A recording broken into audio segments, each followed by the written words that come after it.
Hello everyone, welcome to another quick video. Today I'll show you how to remove the mirror cover.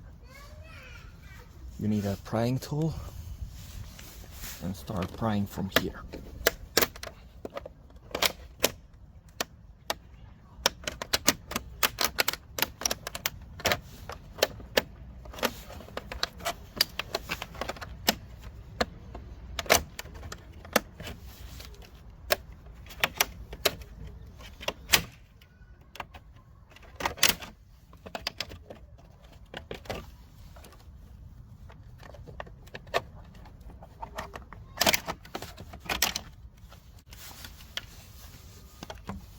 This is how it looks on the back.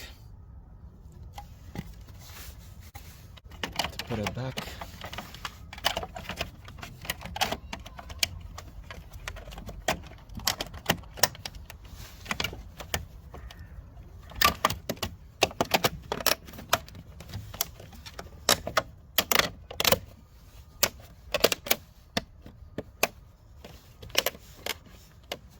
I hope the video was helpful. Don't forget to subscribe for more videos and see you on the next one.